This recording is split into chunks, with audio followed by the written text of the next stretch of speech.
ഞാൻ കുറെ കാലമായിട്ട് ജോൺസന്റെ യൂട്യൂബ് ചാനലൊക്കെ കാണാറുണ്ട്. ചാനലിനെ പറ്റി ഒരുപാട് കാര്യങ്ങൾ ഞങ്ങൾ സംസാരവും വിഷയങ്ങളും കാര്യങ്ങളൊക്കെ വരുന്നുണ്ട്. ആനുകാലിക പ്രസിദ്ധീകരണങ്ങളെ പറ്റിയും രാഷ്ട്രീയത്തിനെ പറ്റിയും ലോക വിവരങ്ങളും എല്ലാം പറ്റി ഞങ്ങൾ സംസാരിക്കാറുണ്ട്. എങ്കിൽ ഈ കഴിഞ്ഞ പഞ്ചായത്ത് തെരഞ്ഞെടുപ്പിനെ പറ്റി പറയുകയാണെങ്കിൽ UDF കുറച്ച് സീറ്റ് കിട്ടി. പക്ഷെ മറ്റേ പോയ സീറ്റ് തിരിച്ചു പിടിക്കല് അത് സംഭവങ്ങളൊക്കെ മറ്റേ കക്ഷിക്കും കിട്ടിയിട്ടുണ്ട്. അവരും പോയത് തിരിച്ചു പിടിക്കലും കാര്യങ്ങളൊക്കെ എന്തൊക്കെ നടന്നിട്ടുണ്ട്. ഇനി നമ്മുടെ നേതൃത്വം, അതായത് നമുക്ക് ഇനി ഈ വരാൻ പോകുന്ന പഞ്ചായത്ത് ഇലക്ഷൻ ആണ് ഇപ്പൊ സ്ട്രോങ് ആയിട്ട് വരാൻ പോകുന്നത്. അതിൽ നമ്മൾ എന്ത് ചെയ്യും? എന്തോരം കഴിഞ്ഞ പ്രാവശ്യത്തിലും വിട്ട് കഴിഞ്ഞ പ്രാവശ്യം എത്ര സീറ്റ് കിട്ടിയതിന്റെ വ്യക്തമായ ഇല്ലെങ്കിലും മറ്റവരാണ് കൂടുതൽ സീറ്റ് പിടിച്ചിരിക്കുന്നത്. നമുക്ക് കുറവാണ് എങ്കിലും അതിൽ നിന്ന് കുറച്ച് നമുക്ക് ഇമ്പ്രൂവ്മെന്റ് ഉണ്ടാവോ? അതാണ് നമുക്ക് UDF നേതൃത്വത്തിന്റെ കാര്യത്തിൽ അറിയാനുള്ള മെയിൻ സംഭവം. അത് എവിടെ വരെ എത്തും ഒന്ന് പറയാൻ പറ്റുമോ? നേതാക്കന്മാരുടെ എന്താ പറയാ, അവരുടെ ചുവടുവെപ്പ്, അവരെന്ത് ചെയ്യും, പാർട്ടിക്ക് വേണ്ടി അവരെന്ത് ചെയ്യാൻ പ്രവർത്തിക്കുന്ന, എന്ത് കാര്യങ്ങളിലേക്ക് എത്തിച്ചേരും, അതിനൊരു ഐഡിയ ഉണ്ടെങ്കിൽ ഒന്ന് പറഞ്ഞതായോ ഞങ്ങൾക്ക് മനസ്സിലാക്കാൻ പറ്റും. അതാണ് അതിന് ശരി. നിയമസഭാ തെരഞ്ഞെടുപ്പ് വരുമ്പോൾ നമുക്ക് ഈ 140 സീറ്റില് എത്ര സീറ്റ് കിട്ടും, എത്ര സീറ്റ് എവിടെ കിട്ടും, ഏത് കിട്ടും, തൃശ്ശൂർ കിട്ടും, എല്ലൂർ കിട്ടും, കോഴിക്കോട് കിട്ടും, മറ്റോടത്ത് കിട്ടും ഒന്നും പറയാനായിട്ട് നിങ്ങൾക്ക് തയ്യാറായില്ല. നിങ്ങൾ പറയും ഞങ്ങൾ അത് മേടിക്കും, ഇത് മേടിക്കും, മറ്റു മേടിക്കും. നമുക്ക് ഭരണം തിരിച്ചു പിടിക്കണേ, അതല്ല അതിന്റെ ആവശ്യം. ഒന്ന് ആത്മാർത്ഥമായിട്ട് ശ്രമിക്കണം. അല്ലാണ്ട് എന്താ കാര്യം?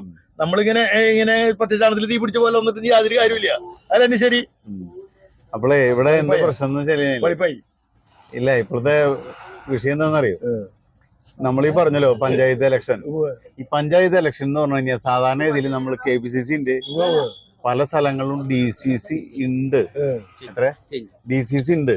പക്ഷെ അതിന്റെ താഴെ നമ്മള് ബ്ലോക്ക് അല്ലെങ്കിൽ മണ്ഡലം കമ്മിറ്റികളൊക്കെ ഉണ്ട്. പക്ഷെ ഇതൊന്നും ശരിക്കും പറഞ്ഞു കഴിഞ്ഞാൽ പ്രവർത്തിക്കുന്ന തലത്തിലെല്ലാം മുന്നോട്ട് പോകുന്നു. ഒരു 50 വയസ്സിന് താഴെയുള്ള പലരും പ്രവർത്തിക്കാനേ തന്നെ ഇല്ല. പിന്നെ ഈ പഞ്ചായത്ത് ഇലക്ഷൻ വരുമ്പോ മത്സരിക്കുന്ന സ്ഥാനാർത്ഥിയിലെ ഏതെങ്കിലും കഴിവുമ്മ അതാത് ഏരിയയില് പിടിച്ചു നിന്ന് കയറിങ്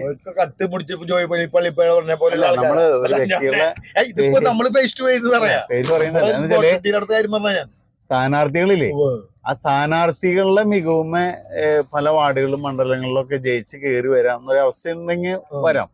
സത്യത്തില് മണ്ഡലം കമ്മിറ്റിയുടെയോ ജില്ലാ കമ്മിറ്റിയുടെയോ ബ്ലോക്ക് കമ്മിറ്റിയുടെയോ പ്രവർത്തനപരമായിട്ട് ജയിച്ചു വരാൻ പറ്റുന്ന സംഘടനാ ശേഷി പറഞ്ഞു കഴിഞ്ഞാൽ പാർട്ടിക്ക് ഇല്ല. അതുകൊണ്ട് ഈ പഞ്ചായത്ത് വരുന്ന പഞ്ചായത്ത് തെരഞ്ഞെടുപ്പിൽ ഈ മുനിസിപ്പാലിറ്റികളിൽ UDF ചെറിയൊരു മേധാവിത്വം ഉണ്ടായിരിക്കും. ബാക്കി കോർപ്പറേഷനുകളും പഞ്ചായത്തുകളിലൊക്കെ ഒപ്പത്തിനൊപ്പം വരാനാണ് സാധ്യത. പിന്നെ BJPക്ക് നിലവിലുള്ള അവസ്ഥ വിട്ടിട്ട് വളരെയധികം വാർഡുകൾ കൂടുതൽ അവർ പിടിക്കാനുള്ള സാധ്യത വളരെയധികം. വാർഡുകൾ അവര് വളരെയധികം പിടിക്കും. മനസ്സിലായില്ലേ? പഞ്ചായത്തിലെ വാർഡുകൾ ഇഷ്ടം പോലെ പിടിക്കും.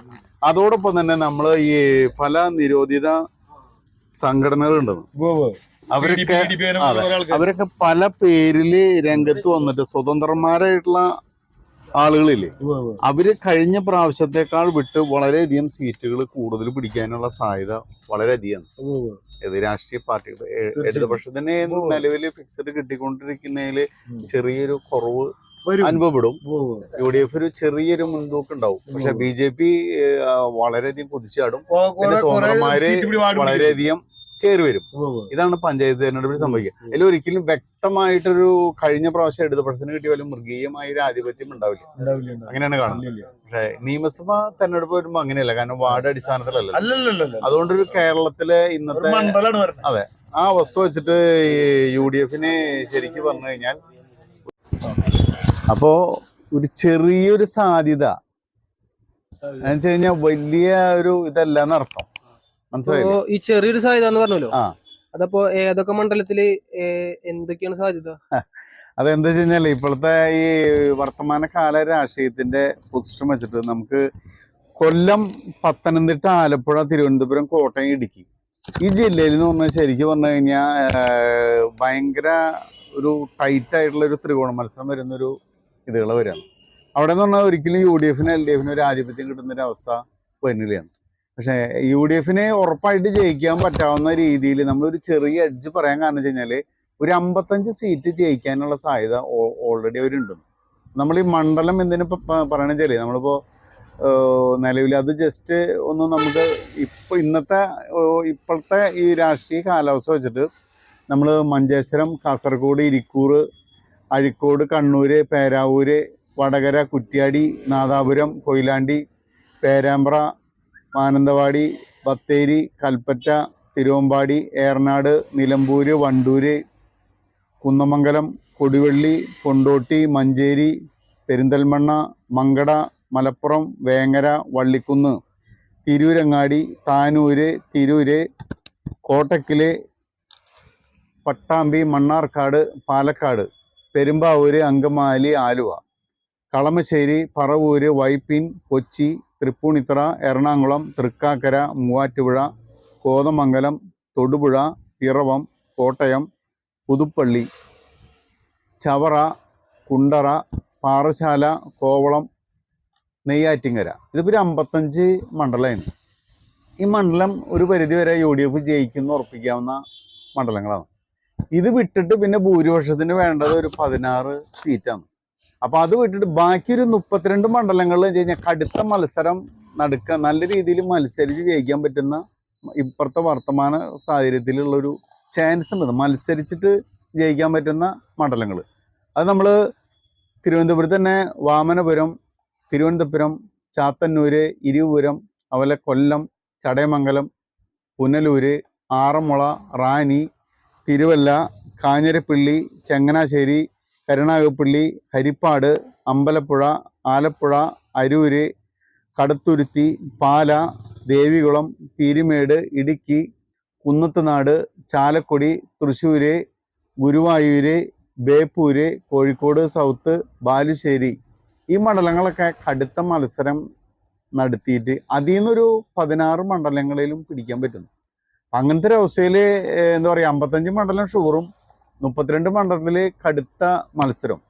അതിൻ്റെ ഒരു പകുതി എന്നുള്ള നിലയിൽ നോക്കുമ്പോഴാണ് നമ്മൾ പറയുന്നത് ഒരു ചെറിയ ഒരു എഡ്ജ് UDF ഇടുന്നു വെച്ച് കഴിഞ്ഞാൽ. അത് അതിൻ്റെ കാരണം വെച്ച് കഴിഞ്ഞാൽ BJP വളരെയധികം, കാരണം നിലവിലുള്ള കാലകാലങ്ങളിൽ UDFൻ്റെ വോട്ടാണ് BJP പിടിച്ചുകൊണ്ടിരുന്നത്.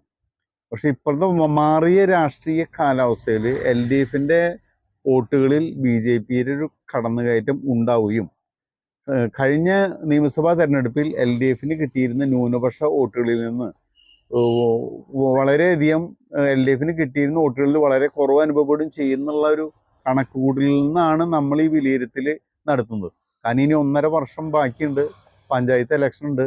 അതൊക്കെ കഴിഞ്ഞതിന് ശേഷം ഏതൊക്കെ തരത്തിലുള്ള സെറ്റിൽമെൻറ്റുകൾ നടക്കുന്നത് നമുക്കിപ്പോൾ പറയാൻ പറ്റില്ല. പക്ഷെ ഇപ്പോൾ നിലവിലത്തെ പൊസിഷനിൽ ഇതാണ് കണ്ടീഷൻ മാത്രമാണ് പറയാൻ പറ്റുള്ളൂ. ഒരിക്കലും ഇത് UDFന് ഷുവറായിട്ട് ഒരു ഭരണം പിടിക്കുന്നുള്ളൊരു പൊസിഷൻ എന്ന് പറയാൻ പറ്റില്ല. ചെറിയൊരു എഡ്ജ്, കാരണം വെച്ച് കഴിഞ്ഞാൽ ഏതെങ്കിലും തരത്തിൽ നേതാക്കന്മാർ തമ്മിലുള്ള തർക്കങ്ങൾ, പ്രശ്നങ്ങൾ, സ്ഥാനാർത്ഥി നിർണയത്തിലുള്ള അപാകതകൾ, മുഖ്യമന്ത്രി സ്ഥാനത്തെ ചൊല്ലിയുള്ള തർക്കം, ഇതൊക്കെ വരികയാണെങ്കിൽ UDFന് അനുകൂലമായി വോട്ട് ചെയ്യാൻ തയ്യാറെടുക്കുന്ന ആളുകൾ വോട്ട് ചെയ്യാൻ പോവാതിരിക്കും.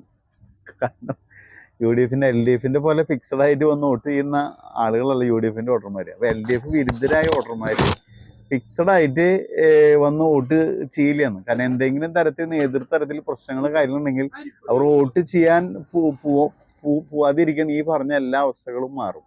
ഇപ്പോഴത്തെ അവസ്ഥയിൽ ഇതാണ് പൊസിഷൻ. ഇനി എന്തെങ്കിലും പറയാനുണ്ടാവും ഇല്ലേ?